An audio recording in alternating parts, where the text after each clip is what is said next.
Assalamualaikum warahmatullahi wabarakatuh. Perkenalkan, nama saya Mutia Salsabila Risna dengan NIM 2301114342 dari jurusan Sosiologi. Di sini, saya akan menjelaskan materi dari mata kuliah Sosiologi Kesehatan yang diampu oleh Bapak Dr. Ahmad Hidir, MSI. Baiklah, kita masuk ke materi pertama, yaitu tentang Sosiologi dan Antropologi Kesehatan. Sosiologi kesehatan adalah cabang sosiologi yang mempelajari hubungan antara faktor sosial seperti kelas, pekerjaan, dan lingkungan dengan kesehatan, penyakit, serta sistem pelayanan kesehatan. Antropologi kesehatan adalah cabang antropologi yang mempelajari bagaimana budaya, kepercayaan, dan praktik tradisional mempengaruhi pandangan dan perilaku masyarakat terhadap kesehatan, penyakit, dan penyembuhan. Keduanya berfokus pada memahami kesehatan dari perspektif sosial dan budaya. Mempelajari sosiologi dan antropologi kesehatan penting karena keduanya membantu memahami hubungan antara masyarakat, budaya, dan kesehatan. Pemahaman ini sangat penting untuk merancang kebijakan kesehatan yang inklusif, mengurangi ketimpangan, dan memastikan pendekatan medis sesuai dengan kebutuhan masyarakat yang beragam.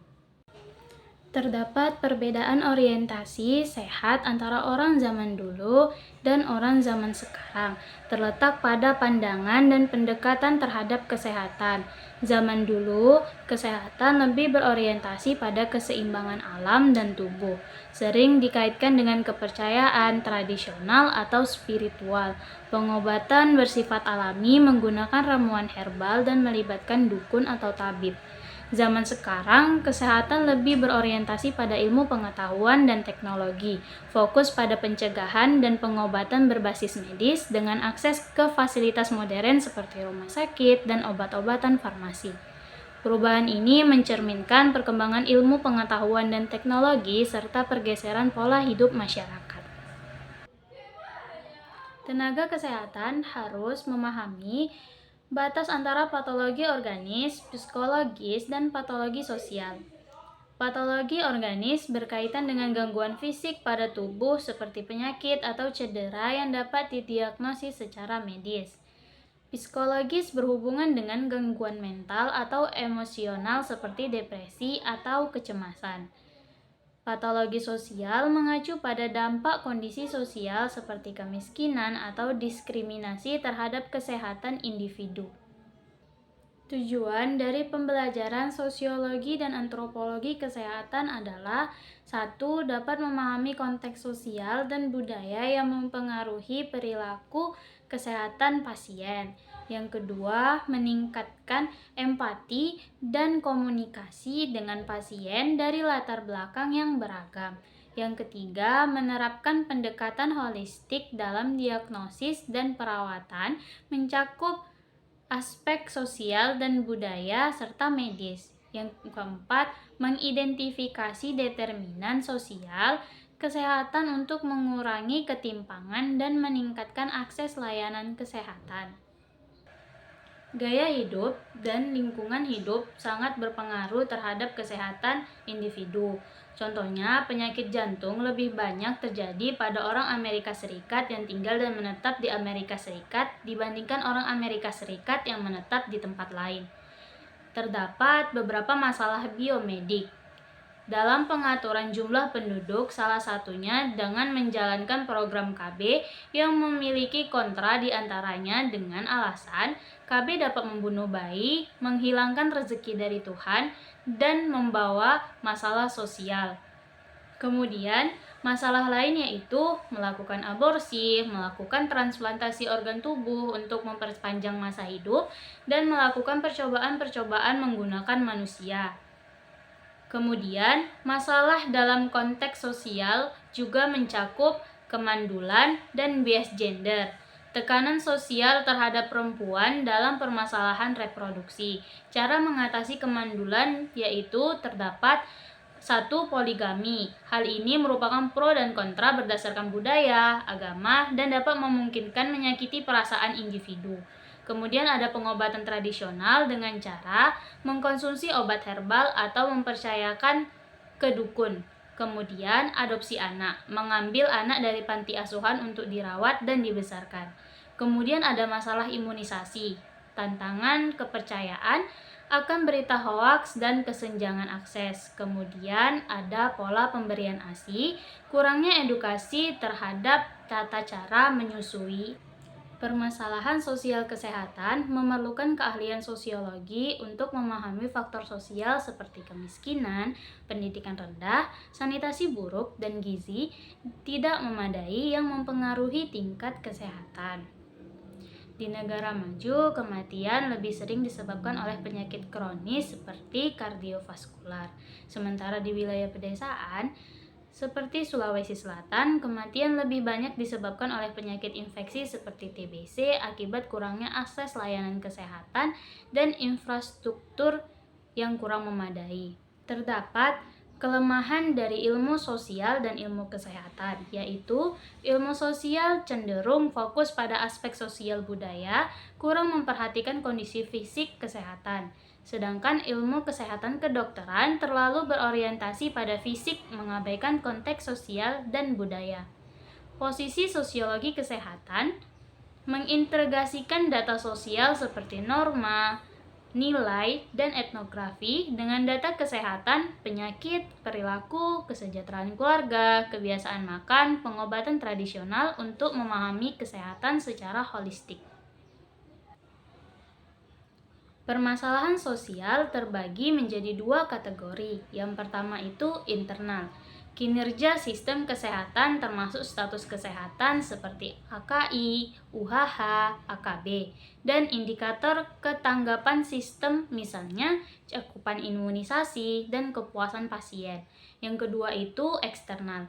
Determinasi kesehatan di luar sektor kesehatan seperti faktor sosial, ekonomi, budaya, dan lingkungan yang mempengaruhi kesehatan.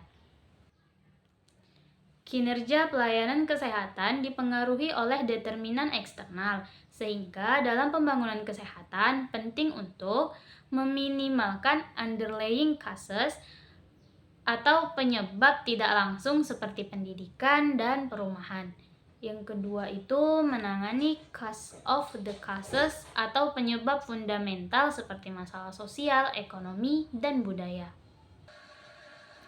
Materi kedua ada etnopsikiatri. Etnopsikiatri mempelajari cara masyarakat berbeda dalam memahami dan menangani gangguan jiwa. Teori label berfokus pada stigma atau label yang melekat pada individu yang dianggap menyimpang, seperti yang ditunjukkan dalam eksperimen Rosenhan, di mana individu berpura-pura sakit jiwa dan dirawat selama 19 hari. Gangguan jiwa sering dianggap memiliki kecenderungan kambuh baik sementara atau permanen. Dalam masyarakat non-barat atau tradisional, perilaku abnormal bisa diterima jika tidak membahayakan orang lain. Dengan beberapa individu dibiarkan mengurus dirinya sendiri, namun jika dianggap berbahaya, mereka biasanya diasingkan atau dikurung.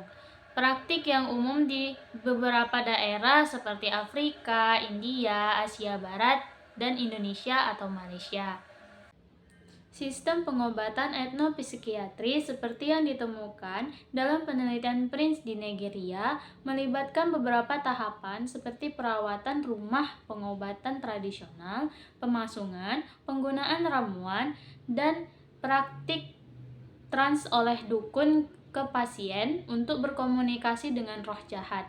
Setelah pasien dianggap sembuh, dilakukan upacara pelepasan yang melibatkan pengorbanan darah, simbol kelahiran kembali. Peranan dalam pengobatan terbagi menjadi beberapa kategori. Yang pertama, terbatas universal. Pengobatannya terbatas jumlahnya, sedangkan pasiennya itu banyak. Yang kedua, permanen dan temporer. Penyembuh memiliki peran permanen, pasien memiliki peran sementara. Yang ketiga, atasan dan bawahan. Penyembuh menguasai dan memberikan instruksi, pasien bersifat pasif. Yang keempat, sukarela, non-sukarela. Penyembuhan sering bersifat sukarela untuk penyembuh, namun non-sukarela bagi pasien. Sistem pengobatan modern dan tradisional memiliki perbedaan signifikan dalam citra profesional dan hubungan antara penyembuh dan pasien. Penyembuh modern seperti dokter memiliki sertifikat formal dan citra profesional yang ditandai dengan pakaian dan peralatan medis. Mereka sering dianggap materialistis dan hubungan mereka dengan pasien bersifat sementara dan berfokus pada imbalan jasa. Sebaliknya, penyembuh tradisional atau dukun memperoleh status melalui ritual dan simbol-simbol magis seperti kuku dan taring. Mereka sering dianggap dewa penolong. Hubungan dengan pasien cenderung bersifat patron-klien dengan kesetiaan dan utang budi. Meskipun demikian, dukun kadang menuntut imbalan besar seperti yang terjadi pada masyarakat Eskimo di Alaska. Selanjutnya, kelebihan dan kekurangan pengobatan non-barat atau tradisional dan barat. Non-barat, kelebihannya termasuk penggunaan farmakopea yang juga merupakan sumber pengetahuan barat dan efek psikologis yang cukup efektif. Kekurangannya adalah pengobatan tradisional seringkali tidak memiliki kemampuan baca tulis yang menyebabkan sistem pertahanan menghilang. Sedangkan barat, kelebihannya adalah perkembangan dan efek penyembuhan yang cepat dengan tolak ukur yang jelas. Namun, kekurangannya adalah penggunaan obat-obatan yang dapat memiliki efek jangka panjang yang baru diketahui setelah beberapa tahun pemakaian obat tersebut. Materi ketiga yaitu masalah pangan dan gizi dalam konteks sosiologi dan antropologi kesehatan. Masalah pangan dan gizi penting dikaji dalam sosiologi dan antropologi kesehatan karena mencakup aspek biologis, sosial, dan budaya yang saling berkaitan. Kekurangan gizi tidak hanya berdampak pada kesehatan individu seperti menurunnya daya tahan tubuh dan produktivitas kerja, tetapi juga menjadi hambatan perbaikan kualitas hidup masyarakat. Penyebab langsung kurang gizi meliputi pola makan tidak seimbang dan penyakit infeksi. Penyebab tidak langsungnya mencakup kurangnya persediaan pangan, pola asuh yang kurang memadai, sanitasi buruk, pendidikan rendah, serta kurangnya pemberdayaan keluarga dan wanita. Budaya berperan dalam kebiasaan makan melalui cara memasak, selera, dan pantangan makanan yang mempengaruhi pemilihan makanan, bahkan dalam situasi darurat. Akar masalah ini meliputi seperti kemiskinan, inflasi, dan krisis ekonomi memperparah situasi ini. Konsep makanan dipengaruhi oleh dua hal utama, yaitu yang pertama, nutrimen atau zat biokimia yang memberikan gizi. Yang kedua, makanan. Konsep budaya yang menentukan kelayakan konsumsi. Konstruksi budaya makan sangat kuat sehingga sulit mengubah pola tradisional. Variasi budaya mempengaruhi penilaian kelayakan makanan seperti konsumsi kuda, ular, atau serangga yang dianggap normal di beberapa tempat tetapi tabu di tempat lain. Selain budaya, selera pribadi juga mempengaruhi pilihan makanan. Contohnya, suku Hadza di Tanzania menolak makan hati dan darah hewan meskipun bergizi karena tradisi mereka. Nafsu makan dan rasa lapar adalah fenomena berbeda tetapi saling terkait. Lapar adalah gejala fisiologis akibat kekurangan gizi dalam tubuh.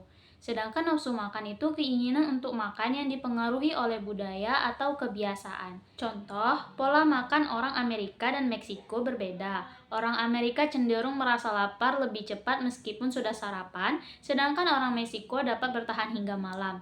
Faktor geografis seperti ketinggian wilayah juga mempengaruhi kebutuhan makanan seperti Kolombia yang memerlukan makanan lebih padat karena ketinggian yang ekstrim. Klasifikasi makanan dalam budaya mencerminkan status, prestise, dan konteks penggunaan. Yang pertama ada jenis makanan.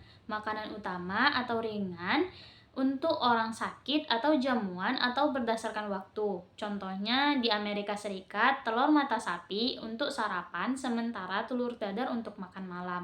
Yang kedua, pengaruh budaya lokal. Makanan berbuka dan sahur pada umat muslim bervariasi sesuai konteks budaya. Yang ketiga, konsep ringan atau berat. Makanan dibedakan seperti di Perancis dan Italia. Ada makanan lemah dan ada makanan kuat. Yang keempat, konsep panas atau dingin. Ini terkait dengan kesehatan dan keseimbangan tubuh. Selain itu, tabu makanan sering terkait dengan siklus kehidupan seperti pubertas, kehamilan, kesehatan, atau ritual keagamaan. Makanan universal seperti sapi sering disukai daripada kambing atau babi karena preferensi budaya atau agama. Makanan memiliki peran penting dalam budaya. Yang pertama, sebagai ikatan sosial. Makanan menjadi simbol persahabatan, kesetiakawanan, dan kebersamaan. Contoh, makan bersama di meja besar atau acara adat seperti pernikahan dan panen. Menolak ajakan makan sering dianggap tidak bersahabat atau tidak menghormati. Yang kedua, itu identitas budaya. Makanan mencerminkan identitas suku atau bangsa dan dapat memicu kerinduan homesick seperti ingin pulang kampung dan merasakan masakan yang ada di kampung. Inovasi seperti ini biasanya menggunakan makanan kaleng dan pengawetan untuk membantu menghadapi rasa rindu tersebut. Perspektif budaya pada penyakit. Makanan seperti hamburger atau ikan mentah di Jepang sering dianggap sebagai pola makan modern yang dikaitkan dengan penurunan kualitas kesehatan. Revolusi makanan modern telah mengubah tekstur dan kandungan kimiawi makanan yang berdampak negatif pada kesehatan, terutama dalam sistem pencernaan. Peningkatan konsumsi gula juga memicu masalah seperti obesitas, kerusakan gigi, dan biaya pengobatan yang lebih tinggi. Kemudian, muncul penyakit peradaban yang disebabkan oleh gaya hidup dan pola makan, seperti pekerjaan yang lebih banyak duduk, seperti pekerjaan di kantor, dan konsumsi kalori berlebihan yang sering menyebabkan obesitas. Di beberapa budaya, obesitas dianggap simbol kemakmuran, seperti pada senator Romawi yang gemuk dibandingkan dengan rakyat jelata atau rakyat biasa. Pola hidup sedenter tidak hanya dialami pekerja kantor, tetapi juga petani modern yang banyak duduk di traktor. Jutaan pekerja memiliki aktivitas fisik yang minim, hanya bergerak dalam jarak pendek seperti berjalan antar ruangan atau mengejar bus. Pola ini meningkatkan resiko penyakit peradaban seperti obesitas dan gangguan kesehatan lainnya. Sekian dari penjelasan materi yang saya berikan. Lebih dan kurangnya saya mohon maaf dan terima kasih. Wassalamualaikum warahmatullahi wabarakatuh.